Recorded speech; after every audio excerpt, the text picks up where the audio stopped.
اچھا اچھا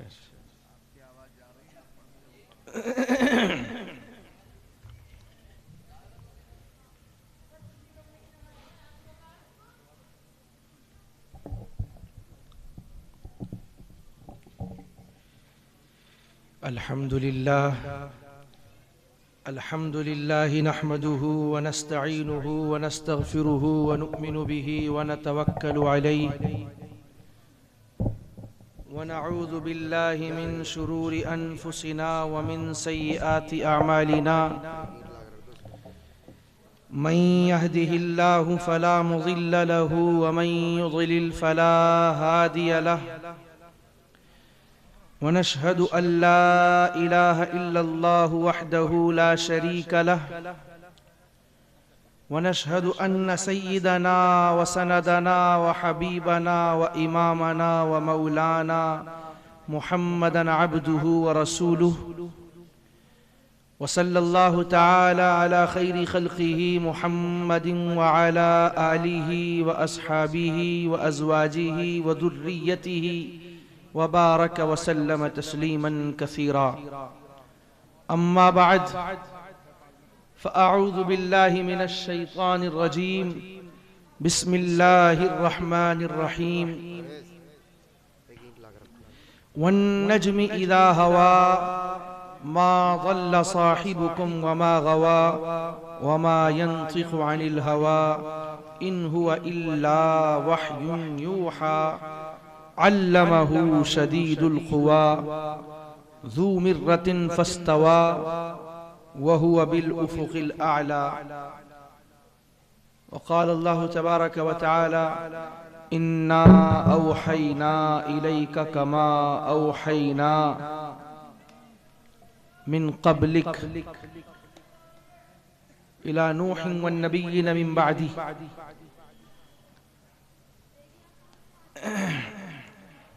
باب قول الله ونضع الموازين القسط ليوم القيامة وأن أعمال بني آدم وقولهم توزن وقال مجاهد القسطاس العدل بالرومية وقال القسط مصدر المقسط وهو العادل وأما القاسط فهو الجائر وبه قال حدثنا أحمد بن أشكاب قال حدثنا محمد بن فضيل عن عمارة بن القعقاع عن أبي زرعة عن أبي هريرة رضي الله عنه قال قال النبي صلى الله عليه وسلم كلمتان حبيبتان إلى الرحمن خفيفتان على اللسان ثقيلتان في الميزان سبحان الله وبحمده سبحان الله العظيم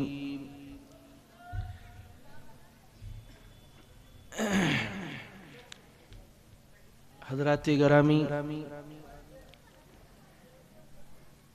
اللہ تعالی نے اس دنیا میں انسانوں کو مبعوث فرمایا، انسانوں کو اس دنیا میں پیدا کیا تو ان کی ہدایت کے لیے، ان کی رہنمائی کے لیے اور ان کی دستگیری کے لیے ہر دور میں اللہ نے انبیاء بھیجے، رسول بھیجے، کتابیں نازل فرمائیں، صحیفے نازل فرمائیں تاکہ بھٹکی ہوئی انسانیت کو راہ راست پر گامزن کیا جا سکے اور بندوں تک اللہ کی ہدایات پہنچتی رہیں، انہیں معلوم ہوتا رہے کہ اللہ کی رضا کیا ہے، ناراضگی کیا ہے، کن کاموں سے اللہ راضی ہوتے ہیں، کن کاموں سے اللہ ناخوش ہوتے ہیں، کون سے اعمال ایسے ہیں جو جہنم میں لے جانے والے ہیں اور کون سے نیک اعمال ایسے ہیں کہ جن کو اگر انسان اختیار کرے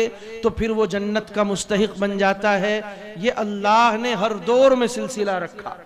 فرمایا فَإِمَّا يَأْتِيَنَّكُم مِّنِّي هُدًى فَمَن تَبِعَ هُدَايَ فَلَا خَوْفٌ عَلَيْهِمْ وَلَا هُمْ يَحْزَنُونَ کہ ہر دور میں تم تک میری جانب سے نبوت و رسالت کے ذریعے ہدایت کی باتیں پہنچتی رہیں گی۔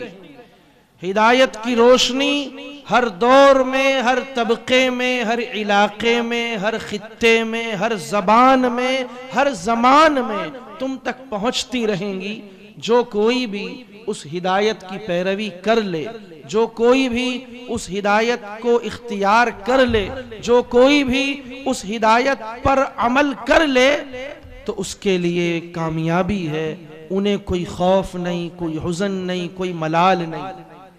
میرے بھائیوں، وحی کا یہ سلسلہ کبھی ایسے بھی ہوا کہ اللہ نے کوئی کتاب نازل فرما دی، کبھی ایسے بھی ہوا کہ اللہ کی جانب سے کوئی صحیفہ نازل کر دیا گیا، اور کبھی یہ بھی ہوا کہ اللہ تعالیٰ نے اپنے نبیوں کے دل میں کوئی بات ڈالی، سرگوشی کی۔ ان نبیوں سے اللہ تبارک و تعالیٰ نے خواب کے ذریعے، القاء کے ذریعے، دل میں کوئی بات ڈالنے کے ذریعے سے ان تک اپنی بات پہنچائی کہ میرے بندوں کو یہ بتایا جائے، اور یہی وہی زیادہ آئی ہے۔ نبیوں پر 1,24,000 انبیاء کم و بیش اس دنیا میں آئے ہیں۔ کتنے آئے ہیں بھائی؟ مجھے یہاں ایک واقعہ سناتا ہوں آپ کو۔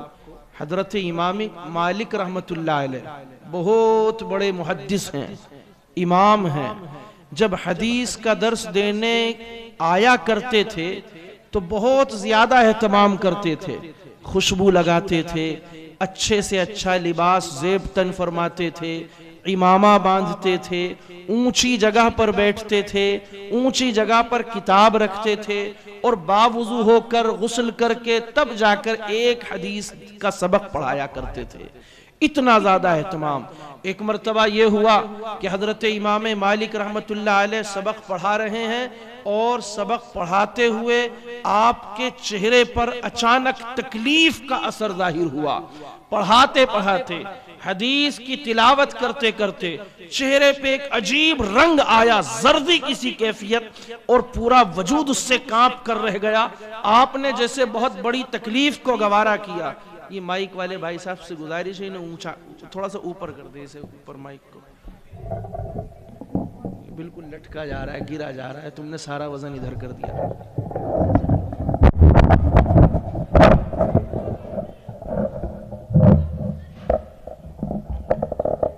بس ٹھیک۔ تو حضرت امام مالک رحمت اللہ علیہ تکلیف کا اثر ان کے چہرے پہ ظاہر ہوا۔ طلبہ پریشان ہیں، شاگردان پریشان ہیں، کیا ماجرا ہے؟ پھر تھوڑی دیر کے لیے کیفیت ٹھیک ہو گئی، چہرے پہ وہ تکلیف کا اثر جاتا رہا، پھر کبھی ایک دم سے زردی آتی ہے، کبھی ایک دم سے سرخی آتی ہے، بہت زیادہ تکلیف سے کانپ جاتے ہیں۔ جب آپ نے سبق مکمل فرما لیا، اسی طرح بیٹھے رہے، اسی طرح درس جاری رکھا، درس کو موقوف نہیں فرمایا، حدیث کے سبق کو بند نہیں کیا، اور آپ کے طلبہ بھی سکون سے بیٹھ کے سن رہے ہیں، اور آپ بھی بالکل اسی طرح بیٹھے ہوئے پڑھا رہے ہیں۔ جب پڑھا کر فارغ ہوئے، فوراً کچھ طلبہ دوڑ کر آئے، پوچھا کہ حضرت کیا معاملہ ہے؟ ہم نے آپ کے چہرے پر ابھی تکلیف کے اثرات دیکھے، کبھی آپ کے چہرے پر زردی آتی تھی، کبھی ایک دم سے چہرہ سرخ ہو جاتا تھا، اور کبھی چہرے پر ایک دم سے نیلا پن آ جاتا تھا، یہ کیا وجہ ہے؟ کیوں اتنی بے چینی کی کیفیت تھی؟ حضرت نے فرمایا کہ دیکھو ذرا میری کمر سے کرتا اٹھا کر، اور کمر کے اوپر سے یہ چادر اٹھا کر دیکھو، ایسا معلوم ہوتا ہے کوئی کیڑا ہے۔ دیکھا تو کمر پہ بچھو چمٹا ہوا ہے، اور اس نے 8 مرتبہ کمر پہ ڈسا، 8 مرتبہ ڈنک مارا۔ اس کے ڈنک سے اور اس کے زہر کے اثر سے حضرت امام مالک کانپ جاتے ہیں، تڑپ جاتے ہیں، لیکن حدیث کا ادب اتنا ہے کہ اپنی زبان پر بھی اس کا اثر آنے نہیں دیا، بالکل اس کو برداشت کرتے رہے، سہتے رہے۔ طلبہ میں بھی اتنا اثر ہے کہ خاموشی سے بیٹھے ہیں، بالکل سکون سے سن رہے ہیں۔ طلبہ نے پوچھا کہ حضرت آپ اشارہ تو فرما دیتے، ہم نے اسے پہلے ہی ڈنک پہ مار دیا ہوتا۔ فرمایا کہ یہ کلام سید المرسلین کا ہے، یہ حدیث امام الانبیاء کا کلام ہے، اس کو بیچ میں چھوڑنا میری طبیعت نے گوارا نہ کیا۔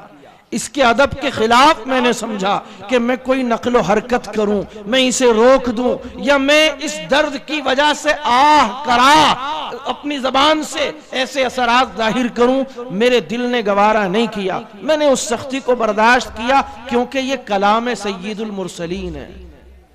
سمجھ میں آیا آپ کو کچھ میں نے کیوں یہ واقعہ سنایا؟ اس لیے سنایا تاکہ سننے والے با ادب بیٹھ جائیں۔ کس کا کلام ہے، کس کی حدیث ہے، کن کا ارشاد گرامی ہے، آپ کے سامنے پڑھ کے سنایا جا رہا ہے۔ علماء نے لکھا کہ یہ کتاب بخاری شریف اصح الکتب بعد کتاب اللہ ہے۔ اجماع ہے اس پر محدثین کا، اہل سنت والجماعت کا، اس بات پہ اجماع ہے کہ اللہ کی کتاب کے بعد سب سے زیادہ صحیح کتاب، یعنی جس میں یہ شبہ ہی نہیں رہتا کہ یہ اللہ کے رسول کا کلام ہے یا نہیں، جس سب سے زیادہ یقین کے ساتھ جن کے بارے میں کہا جا سکتا ہے کہ یہ وہی حدیثیں ہیں جو نبی کریم علیہ السلام نے بیان فرمائی، یا آپ کے ارشادات ہیں، یا آپ کے تقریرات ہیں، یا آپ کی سنتیں ہیں، یا آپ کے عادات و اطوار و اخلاق کا بیان ہے، وہی ہے جو نبی سے ثابت ہے، جوں کا توں ہے، جو بالکل صحت کے ساتھ، جس کے اندر شبہ نہیں، شک نہیں، تردد نہیں۔ جو کتاب، جو حدیثیں ہم تک پہنچی ہیں، ان میں سب سے زیادہ صحیح حضرت امام بخاری رحمت اللہ علیہ کی یہ کتاب ہے، صحیح البخاری۔ امام بخاری رحمت اللہ علیہ کی کتاب صحیح البخاری اصح الکتب بعد کتاب اللہ، اللہ کی کتاب کے بعد جس کا درجہ سب سے اونچا ہے۔ اسی لیے علماء نے لکھا ہے کہ اگر کوئی بخاری شریف کی حدیث بیان کرے اور کہے کہ قال رسول اللہ صلی اللہ علیہ وسلم کذا و کذا، او فعل رسول اللہ صلی اللہ علیہ وسلم کذا و کذا، او رأیت النبی صلی اللہ علیہ وسلم کذا و کذا، میں نے نبی علیہ السلام کو ایسا فرماتے ہوئے سنا، میں نے نبی کریم علیہ السلام کو ایسے کرتے ہوئے دیکھا، یا میں نے نبی کریم علیہ السلام کو اس طرح کرتے ہوئے لوگوں نے مجھے بتایا کہ آپ کا یہ عمل تھا، آپ کا یہ قول تھا، آپ کا یہ فعل تھا، اور اس کو بخاری نے بیان کیا ہے۔ اگر کوئی یوں کہے کہ امام بخاری نے اس کو صحیح میں نقل کیا ہے، تو سمجھو کہ پھر یہ اللہ کے رسول علیہ السلام ہی بیان فرما رہے ہیں۔ میں نے آپ کے سامنے یہ حدیث پڑھی، کلیمتانی حبیبتانی الی الرحمن الی آخر الحدیث۔ یہ حدیث جب بیان کی گئی تو زبان میری ہے، وجود میرا ہے، بیٹھا آپ کی آنکھوں کے سامنے میں ہوں، سمجھنا چاہیے کہ اللہ کے رسول ہی بیان فرما رہے ہیں۔ لا تجعلوا دعاء الرسول کدعاء بعضکم بعضا، اللہ کے نبی کو ایسے نہ پکارو جیسے تم آپس میں ایک دوسرے کو پکارتے ہو۔ لا ترفعوا اصواتکم فوق صوت النبی، اللہ کے نبی کی آوازوں سے اپنی آوازوں کو اونچا نہ کرو، قرآن میں یہ ادب بتایا گیا ہے۔ تو میرے بھائی، یہ حدیث بخاری شریف کا آخری سبق ہے، اس کے اندر آخری حدیث کی تلاوت میں نے کی ہے۔ ہمارے بیٹھنے میں، ہمارے سننے میں، ہمارے یہاں موجود رہنے میں اتنا ادب ہونا چاہیے کہ گویا کہ ہم نبی کی مجلس میں موجود ہیں، گویا کہ رسول اللہ صلی اللہ علیہ وسلم کی مبارک مجلس میں موجود ہے۔ جیسے صحابہ کرام رضی اللہ عنہم نبی کریم علیہ السلام کے حلقہ درس میں ادب کے ساتھ شامل ہوتے تھے، اسی ادب کا اثر ہمارے اوپر بھی نمایاں ہونا چاہیے۔ خیر، یہ آخری حدیث ہے، بہت مختصر سا اس کے اوپر مجھے کلام کرنا ہے۔ حقیقت تو یہ ہے کہ میں اس کے لائق نہیں ہوں، نہ میرا علم اتنا ہے، نہ میری فہم اتنی ہے، اور نہ مجھے کوئی خاص بہت زیادہ مناسبت رہی ہے حدیث پڑھنے پڑھانے سے، لیکن حضرت والا کی شفقت، ان کا پیار، ان کا حکم جس کو میں ٹال نہیں سکتا، یہ آخری حدیث پہ کچھ باتیں آپ کے سامنے بیان کرنی ہیں۔ پہلے تو یہ کہ امام بخاری رحمت اللہ علیہ کی صنیع اور امام بخاری رحمت اللہ علیہ کا جو طرز عمل ہے ابواب کو قائم کرنے کے سلسلے میں، اس میں بہت زیادہ امام بخاری کی مہارت کی طرف جو ہے توجہ جاتی ہے۔ کتنے ماہر آدمی ہیں بخاری، کتنا زبردست علم ہے ان کا. فرمایا شاہ صاحب رحمت اللہ علیہ نے لکھا، علامہ انور شاہ کشمیری رحمت اللہ علیہ فرماتے ہیں فقہ البخاری فی تراجمہ، کہ امام بخاری کا فقہ، ان کی دانائی، ان کا تفقہ، ان کی فراست اور ان کی باریک بینی کو اگر سمجھنا ہے اور دیکھنا ہے تو ان کے تراجم میں دیکھو، ان کے ابواب کے قائم کرنے میں دیکھو، تراجم ابواب جو ہیں ان کے اندر دیکھو امام بخاری نے کیسی باریکیاں رکھی ہیں. آپ دیکھیں گے اس بخاری کے سبق میں جو شروع میں آپ میں سے کوئی شریک ہوا ہو تو میں نے اس وقت بتایا تھا انما الاعمال بالنیات، یہ حدیث امام بخاری اپنی صحیح میں سب سے پہلے لائے ہیں کہ نیتوں کے اوپر اعمال کا دار و مدار ہے، اعمال کی قبولیت کا، اعمال کی مقبولیت کا، اللہ کے یہاں اس پر اجر و ثواب مرتب ہونے کا دار و مدار ہماری نیتوں پر ہے.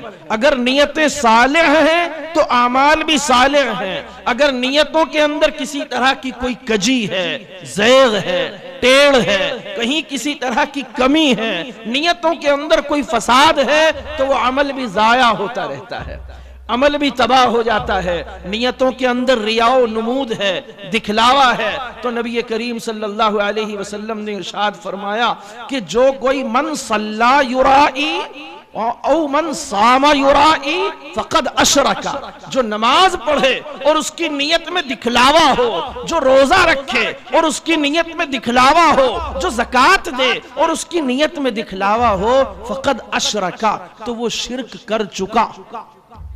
یہ شرک اصغر ہے، شرک خفی ہے.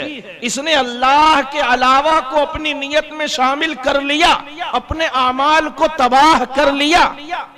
تو میرے بھائی وہ پہلی حدیث لائے ہیں کہ عمل کی مقبولیت کے لیے ضروری ہے کہ نیتیں صاف ہوں، اور آخری حدیث لائے ہیں کلمتان حبیبتان الی الرحمن ثقیلتان فی المیزان خفیفتان علی اللسان سبحان اللہ و بحمدہ سبحان اللہ العظیم.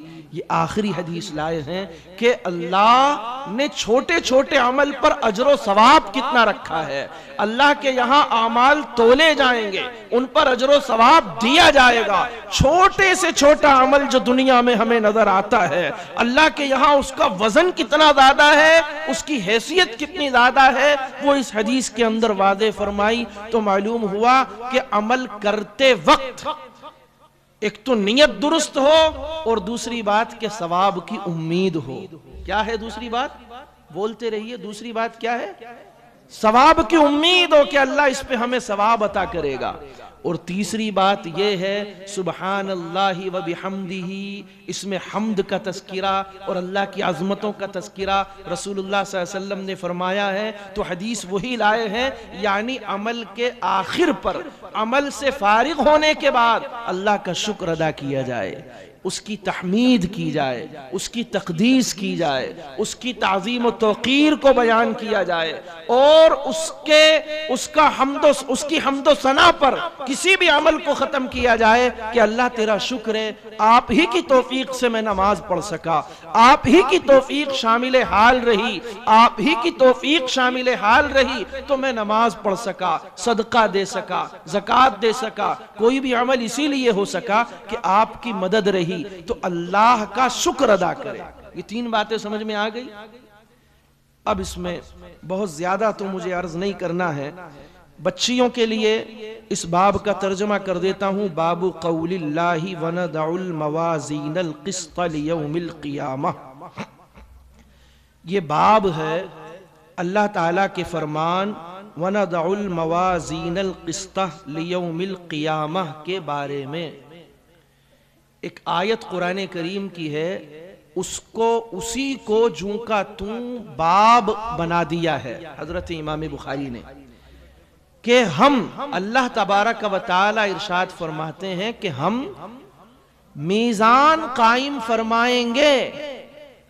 میزان ترازو کو کہتے ہیں، تولنے کے اور ماپنے کے اور ناپنے کے آلات کو کہتے ہیں میزان. ہم موازین قائم فرمائیں گے انصاف قائم کرنے کے لیے قیامت کے دن. قیامت کے دن میزان قائم کی جائے گی، اعمال کو تولا جائے گا، نیکی اور بدی کو سامنے رکھا جائے گا۔ اللہ تبارک و تعالی قرآن کریم میں فرماتے ہیں لِنَبْلُوَكُمْ أَيُّكُمْ أَحْسَنُ عَمَلًا، ہم نے تمہیں یہ زندگی دے کر بھیجا ہے اس لیے تاکہ تم اچھے عمل کرو، اور ہم جان لیں کہ تم میں سے اچھے عمل کرنے والا کون ہے اور برے عمل کرنے والا کون ہے، جنت کی تیاری کون کرتا ہے اور جہنم کے گڑھے میں کون اپنے اعمال کی نحوست کے بدولت جا گرتا ہے، ہم اس کو جان لیں، اس لیے ہم نے تمہیں یہ زندگی دنیا کی دے کر بھیجی ہے۔ اور یہ اعمال کا تولا جانا برحق ہے، اللہ کے یہاں تولے جائیں گے۔ اب یہ سوال پیدا ہوتا ہے کہ اعمال تو نظر بھی نہیں آتے، وقت ہے نا، مجھے بار بار آپ کے دیکھنے سے لگ رہا وقت نہیں۔ اچھا،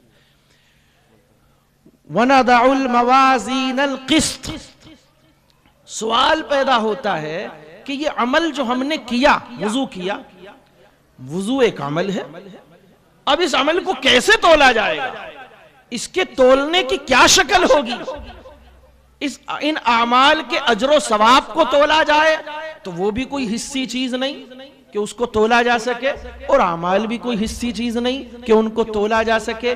کیا مطلب ہے؟ دیکھو، اعمال کی ایک حقیقت ہے، ایک ظاہر ہے۔ حقیقت یہ ہے کہ ہم وضو کرتے ہیں، رسول اللہ صلی اللہ علیہ وسلم نے ارشاد فرمایا کہ جب انسان منہ دھوتا ہے تو اس کے چہرے کے، آنکھوں کے، زبان کے سارے گناہ جڑ جاتے ہیں۔ وہ ہاتھ دھوتا ہے تو اس کے ہاتھوں کے، جو اس نے ہاتھوں سے گناہ کیے، وہ سارے گناہ جھڑ جاتے ہیں، حتیٰ کہ ناخن کے اندر اور ناخن کی درزوں میں بھی اگر کہیں گناہ کا اثر تھا وہ بھی وضو کی برکت سے جاتا رہتا ہے۔ اور پھر انسان پیر دھوتا ہے تو پیروں کے گناہ بھی سارے جھڑ جاتے ہیں، اور پر مسجد کی طرف جاتا ہے تو ہر قدم پر نیکیاں لکھی جاتی ہیں اور گناہ معاف کیے جاتے ہیں۔ یہ ایک عمل کی حقیقت ہے، یہ اجر و ثواب کا ملنا، یہ اللہ کے یہاں تولا جائے گا، اجر و ثواب کو تولا جائے گا۔ اعمال کو بھی تولا جا سکتا ہے کیا؟ آج کے زمانے میں تو بڑا آسان ہے کہنا کہ ہاں تولا جا سکتا ہے۔ آج تو ہم ہوا کا دباؤ تول سکتے ہیں، آج تو ہم ہوا میں آکسیجن اور کاربن ڈائی آکسائیڈ کا کیا تناسب ہے اس کا پتہ کر سکتے ہیں۔ تو آج کے زمانے میں تو یہ کوئی مسئلہ رہا ہی نہیں، یہ تو پرانی بحثیں ہیں۔ آج تو ہم اپنی آنکھوں سے دیکھ رہے ہیں کہ کتنی چیزیں ایسی تھی جو اب سے 10 20 50 100 200 سال پہلے حسی نہیں تھی، معنوی تھی، لیکن آج ان کو ہم حسی طور پر تول رہے ہیں، ان کا ادراک کر رہے ہیں، ان کا مشاہدہ کر رہے ہیں۔ سمجھ میں آ رہی ہے بات؟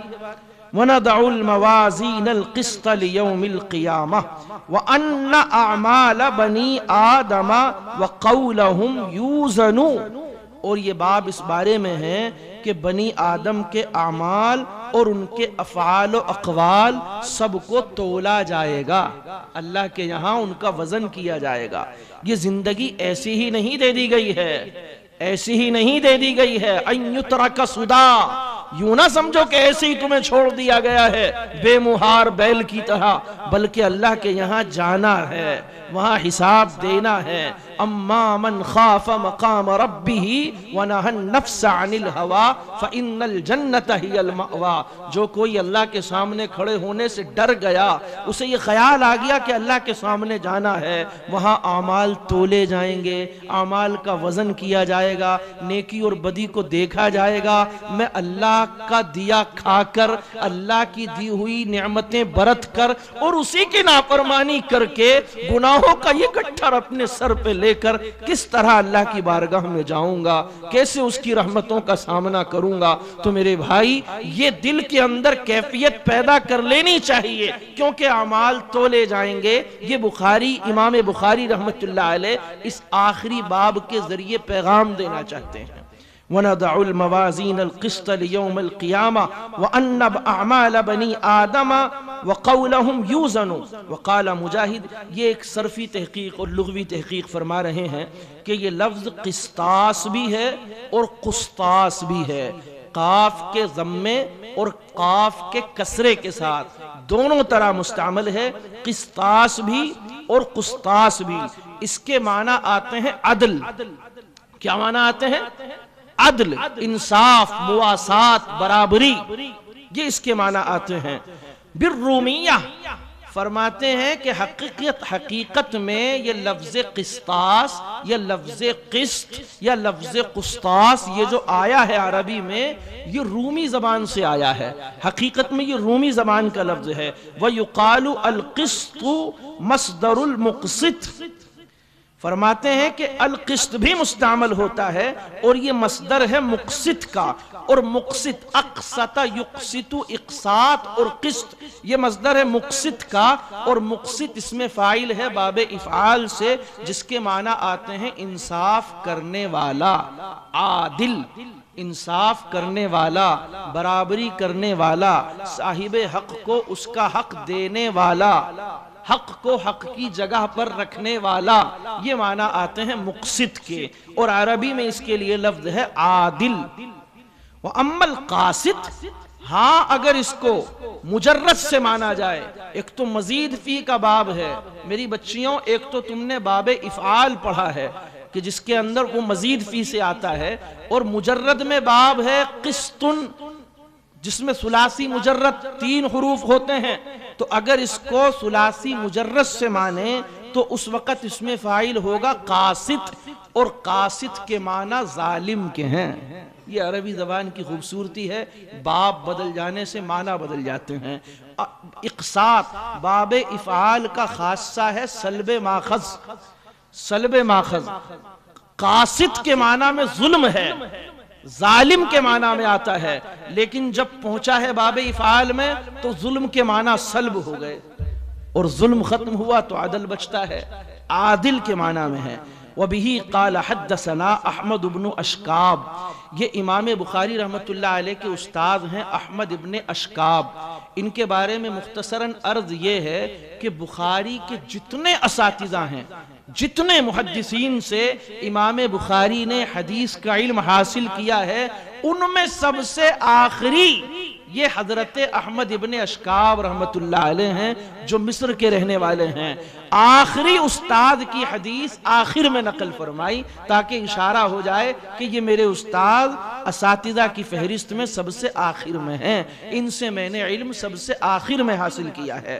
وَبِهِ قَالَ حَدَّثَنَا محمد بن فضیل عن عمارة بن القعقاع عن ابی زرعہ عن ابی ہریرہ رضی اللہ عنہ قال قال النبی صلی اللہ علیہ وسلم کلمتان حبیبتان الی الرحمن خفیفتان علی اللسان ثقیلتان فی المیزان سبحان اللہ وبحمدہ سبحان اللہ العظیم۔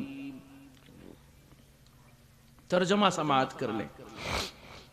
حضرت ابو ہریرہ رضی اللہ تعالی عنہ بیان فرماتے ہیں کہ رسول اللہ صلی اللہ علیہ وسلم نے ارشاد فرمایا، 2 کلمے محبوب ہیں رحمان کے نزدیک، 2 کلمے پیارے ہیں رحمان کو، خفیفتان علی اللسان، اللہ کو پیارے ہیں، خفیفتان علی اللسان زبان پر ہلکے پھلکے ہیں، ثقیلتان فی المیزان اور میزان عمل میں بہت وزنی ہے، سبحان اللہ وبحمدہ سبحان اللہ العظیم۔ یہ چھوٹے سے 2 کلمے پڑھیے، سبحان اللہ وبحمدہ سبحان اللہ العظیم۔ یہ 2 کلمے چھوٹے سے کلمے ہیں۔ فرمایا 2 کلمے ہیں، 2 باتیں ہیں، کلمے سے مراد ہے باتیں، 2 باتیں ہیں، حبیبتان الی الرحمن، اللہ کو بڑی پیاری ہیں، رحمان کو بڑی پیاری ہیں۔ اللہ کے نام بہت ہیں، قُلِ ادْعُوا اللَّهَ أَوِ ادْعُوا الرَّحْمَنَ أَيَّمَّا تَدْعُوا فَلَهُ الْأَسْمَاءُ الْحُسْنَى۔ اللہ کے بہت سے اسماء حسنہ ہیں، ان میں سے ایک چوٹی کا نام ہے، ان میں سے ایک بلند ترین نام اللہ کا ہے رحمان۔ کیا نام ہے؟ رحمان، رحمت والا، ایسی رحمتوں والا کہ جس کا رحمتوں کا اتھاہ سمندر ہو، کوئی حد و حساب نہیں، بے حد و حساب رحمتیں رکھنے والا، وہ جو جس کی ایسی صفت ہو اسے رحمان کہتے ہیں. یہ اللہ کی صفت ہے رحمان. کتنی رحمتیں ہیں اس کی. آپ کو ذرا ایک اشارہ سا کرتا ہوں. اللہ تعالیٰ کی رحمتیں کتنی ہیں. حضرت حکیم الاسلام حضرت مولانا قاری طیب صاحب رحمۃ اللہ علیہ نے احادیث کا ایک نچوڑ پیش فرمایا, عوامی ذہن سے قریب کرنے کے لیے ایک مثال دی. اسے مثال ہی سمجھا جائے. فرمایا کہ جیسے 100 کا نوٹ ہے. کیا بھائی 100 کے نوٹ میں کتنے روپیے ہوتے ہیں؟ بولو کتنے روپیے ہوتے ہیں؟ 100 روپیے ہے نا. ایک نوٹ میں 100 روپیے ہوتے ہیں. سمجھو کہ اللہ کی رحمت ایک 100 کا نوٹ ہے. جتنی بھی رحمتیں اللہ کی ہیں, جتنی بھی ہیں, ان میں سے اللہ نے 99 تو رکھی اپنے عرش کے نیچے. وَكَانَ عَرْشُهُ عَلَى الْمَاءِ, اور اللہ کا عرش پانی پر تھا.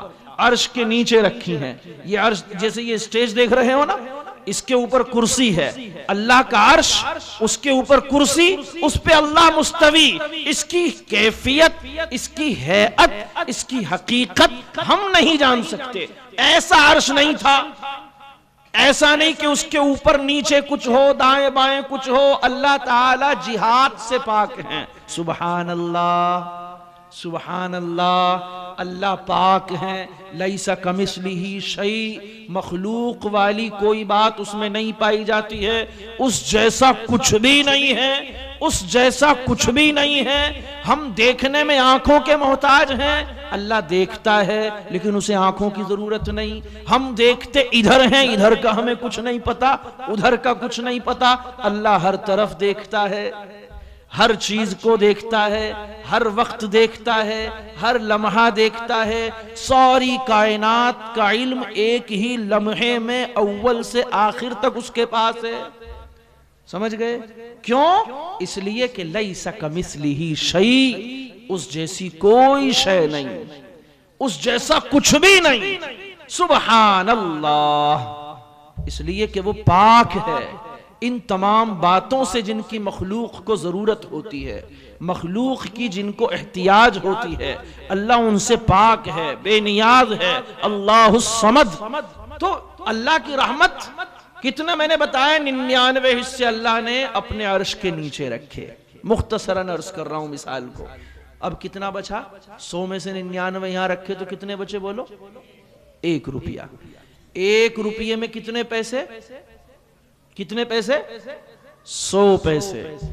اس 1 روپیے میں سے بھی 99 پیسے اپنی کرسی کے پاس رکھے. کتنا پیسہ لیا؟ 1. 99 یہاں رکھے تو کتنا بچا؟ 1 پیسہ.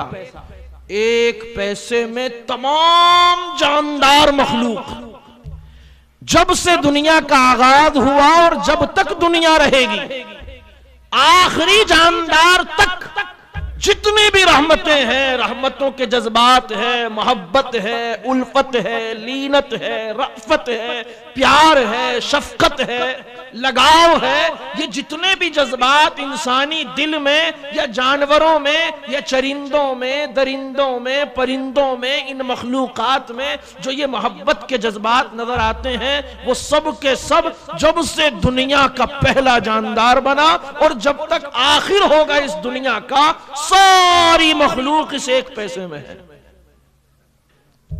اور کتنا آپ نے دیکھا ہے بکری کا بچہ ہو, حدیث میں تو مثال گھوڑے کی دی ہے نبی کریم علیہ السلام نے, لیکن گھوڑے ہمارے یہاں کم پالتے ہیں. بکریاں ملتی ہیں, بھینس گھروں میں ہوتی ہیں. کبھی بھینس کو دیکھا ہے؟ بھینس کا لوارا آپ اس سے ہٹائیے, بے چین ہو جاتی ہے, تڑپ جاتی ہے. مر جائے تو بول بول کے گھر سر پہ اٹھا لیتی ہے اگر لوارا مر جائے. پھر ہم نے دیکھا ہے کہ بعض لوگ یہ تدبیر کرتے ہیں کہ اس کی کھال میں بھوسا بھرتے ہیں اور اسے سیتے ہیں اور پھر اسے دوبارہ ایسا ہی بنا کے کھڑا کر دیتے ہیں تاکہ اس کو سکون آ جائے. یہ جو بے زبان نا سمجھ جانور ہے, اس کا دل جو تڑپ رہا ہے محبت میں, اس کے دل میں جو یہ پیار اور رحمت کے جذبات بھرے ہوئے ہیں, جن سے یہ دبی ہوئی ہے, مغلوب ہے, یہ سب اس 1 پیسے میں ہے. ماں کی محبت, باپ کی محبت, بھائی بہن کی محبتیں، میاں بیوی کی محبتیں، اور جتنے بھی رشتے دنیا میں ہیں، اور یہ حلال حرام محبتیں جتنی بھی ہیں، چاہے قیس کا مجنوں بن جانا ہو اور لیلا کے عشق میں دیوانہ ہو جانا ہو، یہ جتنی بھی محبت کے اثرات ہیں کہ جب یہ غالب آتی ہیں تو انسان کی عقل کو بھی چھپا کے رکھ دیتی ہیں. یہ محبت کے، ہمدردی کے، پیار کے، دوسروں تک نفع پہنچانے کے جتنے جذبات نرم دلی کے پوری مخلوق میں شروع سے اول سے آخر تک جتنی مخلوقات ہیں تمام کو جو رحمتیں دی گئی ہیں وہ صرف ایک پیسہ ہے. کتنا ہے بھائی؟ کیا خیال ہے پھر اللہ کی رحمت کے بارے میں، اس کی رحمانیت کے بارے میں؟ فرمایا حبیبتانی الی الرحمن، وہ محبوب ہیں دونوں کلمے رحمان کے نزدیک. اس لیے رحمان کا لفظ نبی علیہ السلام شاید لائے ہیں، ایسا معلوم ہوتا ہے، اس لیے لائے ہیں تاکہ اشارہ ہو جائے کہ آگے جو ثواب بیان کیا جا رہا ہے اس کو دیکھ کر یا سن کر چونکنا مت، اس لیے کہ رحمت والا رب دے رہا ہے، اس کی رحمتوں کے بڑے خزانے ہیں. خفیفتان علی اللسان، ذہن میں آتا ہے کہ اللہ کو پیارے ہیں تو بڑے مشکل ہوں گے، اللہ کے نزدیک محبوب ہیں، جب اللہ کے نزدیک اتنے پیارے ہیں تو کچھ تو ان میں محنت لگتی ہوگی، محنت کرنی پڑتی ہوگی ان کلمات کی ادائیگی میں، وہ کلمات زبان پہ بھاری ہوتے ہوں گے. رسول اللہ صلی اللہ علیہ وسلم نے فرمایا خفیفتان علی اللسان، کہ نہیں ایسا نہیں ہے، زبان پہ ہلکے پھلکے ہیں. اللہ کو محبوب بہت ہیں لیکن زبان پہ ہلکے پھلکے ہیں. ثقیلتان فی المیزان، اور میزان میں بہت وزنی ہیں، بہت بھاری ہیں، زبان پہ ہلکے پھلکے ہیں اور میزان عمل میں بڑے وزنی ہیں. کیا دو کلمے ہیں؟ سبحان اللہ و بحمدہ، سبحان اللہ العظیم. پاک ہے اللہ کی ذات اور اسی کے لیے حمد و ثنا ہے، اور اللہ کی ذات پاک ہے جو بڑی عظمتوں والا ہے. یہ ان کا ترجمہ ہوتا ہے. ایک دفعہ پڑھیے پھر سبحان اللہ و بحمدہ، سبحان اللہ العظیم. وآخر دعوانا ان الحمد للہ رب العالمین.